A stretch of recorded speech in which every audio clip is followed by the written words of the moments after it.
Cystic fibrosis is a genetic disease that causes problems in many organ systems. Most of the problems that children with cystic fibrosis face have to do with their digestion and with their lungs. People with cystic fibrosis are at risk for abnormal growth. There are two reasons for this. One is that although we give good pancreatic enzyme supplementation to aid digestion, digestion is never as perfect as it is in someone with a normally functioning pancreas. In cystic fibrosis, there is also inflammation in the lung that starts very, very early in life. Any kind of inflammation in your body will cause you to burn more calories than someone who doesn't have an abnormal amount of inflammation. And so children with CF, even from infancy, require anywhere from 20% to twice the number of calories that a child of the same age without cystic fibrosis would require. I think one time the nutritionist told me I was eating like 5,000 calories a day. So I was like, yikes. One of the biggest challenges is that CF patients as a whole have a higher energy need than the general population. So trying to eat enough to overcome that, with also many of the patients being pancreatic insufficient and requiring enzymes to absorb optimally, you put that higher energy need with the ability to not get everything from the food, and it's really a big challenge. It always seemed like she never was satisfied with her food. She would eat, and then very picky. Didn't want the food. We really struggled. I remember I ate, but I also remember I was really thin, and my family and friends would push me to eat more, but I felt that I always ate. We were working with high-calorie foods all the time, different regimens, just trying to gain weight, essentially. I couldn't get up to par, I guess you would call it, and we tried kind of everything. For any of us, if we do not have an appetite for something, it doesn't particularly look good to us or taste good to us. And so when you have a very high calorie requirement and you may be trying to eat 500 or 1,000 or 2,000 calories more than you have an appetite for, it becomes a real burden for people, and it can have negative consequences even on their enjoyment of food when they are hungry, because you start associating food and meal times with stress. At dinner times, my dad, we make up this thing, if Annika ate everything on her plate, she'd get a sticker. And if she finished her plate, my dad would fall off his chair. The whole meal was about how much food can we get them to eat, because they would only eat 3 or 4 bites of their entire meal.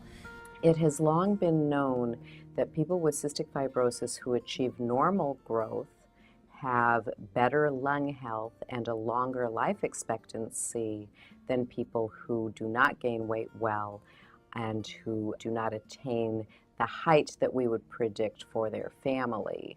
In the past decade or so, there's been very strong recognition that having an average or better body mass index is strongly associated with having normal lung function. Even people who have low lung function and good nutrition survive much longer than those who have abnormal lung function and abnormal nutrition. We introduced tube feeding pretty much right off the bat, just as something for the families to know is out there and it is an option, and should a time come when it's appropriate for their child and or themselves to make the decision to get a tube, that it's an option. Here we're looking at an example of a growth chart. On the bottom section here we have a patient's weight, which is in this bottom part of the graph. Genetic potential is determined by a formula which takes into consideration your mother and father's height, and that provides a range of what your expected height would be. And so we're able to put that on the growth chart and plot along to see, are you falling within that and you're doing well with your growth, or are you starting to tail below that or towards the tail end of it, and there's really a lot of room for improvement with nutrition status. She wasn't even in the percentile. She wasn't even in the charts. She wasn't measuring up. So she needed help.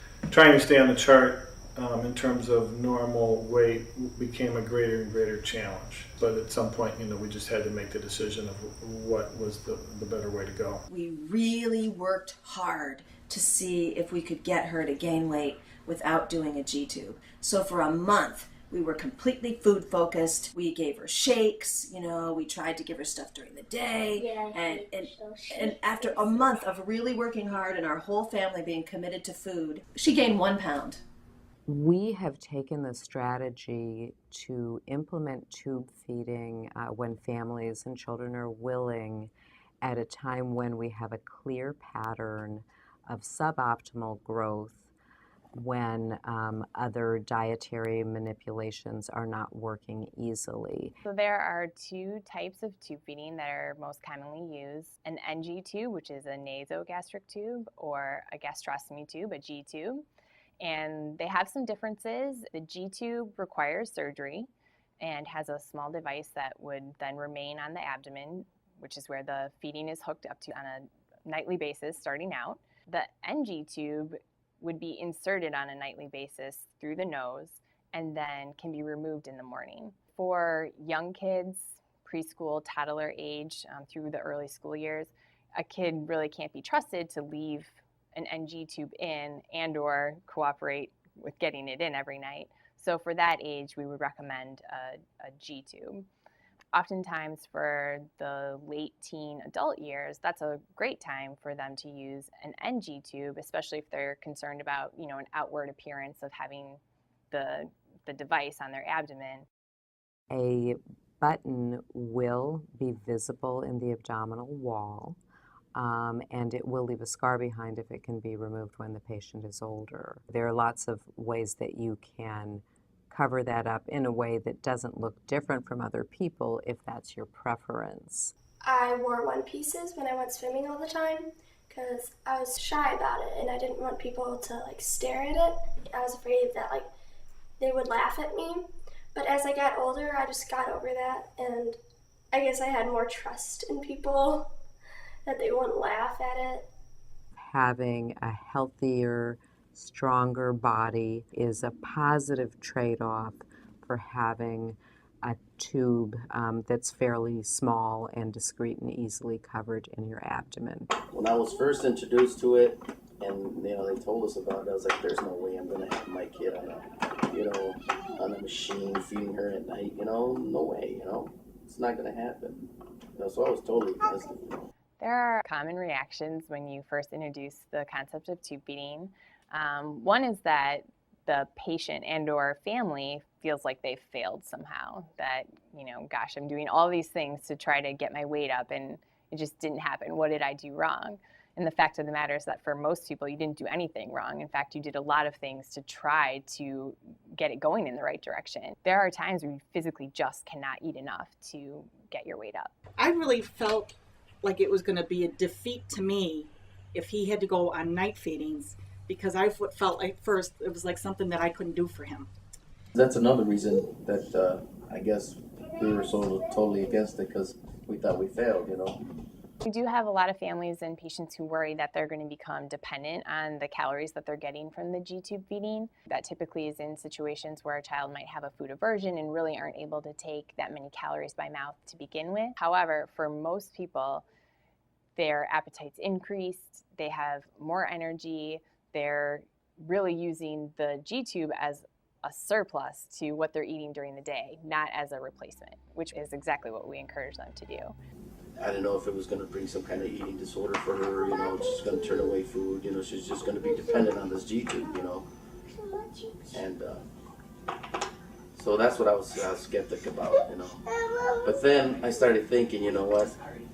I think those are just my thoughts, I'm being selfish, I'm being selfish, I got to start thinking about what she wants, what's good for her. What about Ava, And I think that's when I decided that, I'm gonna go ahead and let them go ahead and put the tube in her and see how it goes. It's kind of weird, my hunger actually came back. I was actually able to crave and have an appetite for food again. and it hasn't gone away. It's not like it used to be, like, you know, when we were trying to force her. Now she's actually enjoying food. Well, for Mackenzie, her appetite about a year after she had the tube really went Increased a up. whole lot. Now she only gets the tube once or twice a week because she's eating so much better during the day.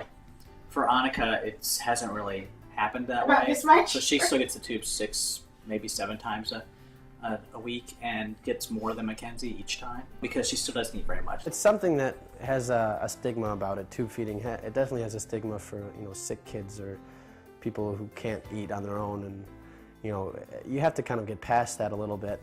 This is not an end-of-life therapy. In fact, we're just trying to give them one more tool in the arsenal to really fight back against CF, to help them feel better, you know, long-term, not just right now. The other common reaction is, oh, it's just so much work. Am I going to really need a surgery to get this done?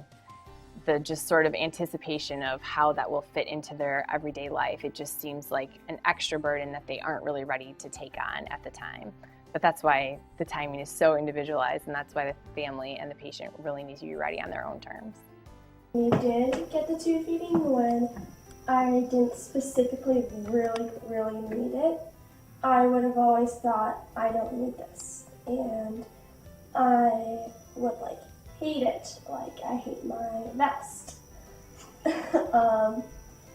And so when I remember that the nagging that I had to go through from my family, and I remember everything got easier once I got the tube feeding. And so I never think of my tube as something I don't need to have, which really helps me get along easier. Part of our philosophy is that ultimately he's the one that's paying the price. We understood what the benefits were, and we understood that he was going to come see the light. A big part of the feeding and of the tube feeding is that the patient has to be cooperative. It was a decision he had to make in concert with us, but on his own. It sounds almost silly to say this, but tube feeding only works if you use it. So occasionally there is someone who decides to get a tube and then decides that they don't really want to make the commitment to give the formula every night. And that surgical procedure by itself does not allow for weight gain. So it needs to be accompanied by a strong decision by not just the parents but also the child, when the child is old enough to be able to plug in and unplug their tube feedings, that they are all on the same page. He ended up actually telling me he was going to do it. That was a big point where you really made an independent, strong decision and asserted your independence, and you've kind of done that ever since. That growth chart, I mean, it was going like this, down. As soon as she got the G-tube, it spiked right up. She got in the 20 percentile, then there was the 30 percentile, then there was the 40 percentile, and I think right now she's past the 50 percentile. I grew 10 pounds the month after I got it, which everyone was really happy about. My sister graduated from high school, and I remember we developed the pictures, and I remember looking at myself and I'm like, that doesn't look like me. It didn't look really skinny or pale or malnourished, or it looked good. The self-confidence with peers and everything else kind of came later when that weight took up height and I was able to get more fuller, and then really freshman year of college was when self-confidence really set in, and I could be in an upper echelon. It was different. It was neat, and I enjoyed it, and the confidence that came with that was incredible. I saw that it did increase in growth, strength, and everything that you thought wouldn't happen to a cystic fibrosis kid, but it actually really does change and impact your life. That whole pressure and eating focus just disappeared, which is great. Now we can go out to restaurants without worrying about who's not eating what, or can they get this? Well, it's not high fat, so they shouldn't get it. okay, well now they can have chicken soup if they want it because we don't care because they're going to get the tube later. So we've said lots and lots of times how we feel like the tube literally saved Annika's life. Seeing how successful it was with other CF kids, I definitely would have done it when they started talking to me about it. I mean, I do feel like we missed out on 2 years of growth because we waited. Ever since she's been gaining weight, I've seen that that she hasn't gotten sick, you know. And if she does get sick, she fights it on her own. So to me, that nutrition is probably about, I don't know, but not 90, 100% of dealing with CF. You know, we hear all the time about, gosh, my child's able to get through the school day without being completely broken down and crabby by the end of the day because they actually have energy to get through the day. Or, you know, Kyle started weightlifting, you know, those sorts of things that they weren't able to do before they had the weight to back them up to do it. If your child's not gaining weight, I mean, I wouldn't dilly-dally around it. I mean, this is a life. This is your child, you know. You want what's best for your child. You want your child to have a chance. I'm not saying it's always the best option, but it was for us. It was for Ava. Yeah. You know, kids go swimming, they play their sports, they do all of their normal activities. Kids live completely normal lives with the G-tube.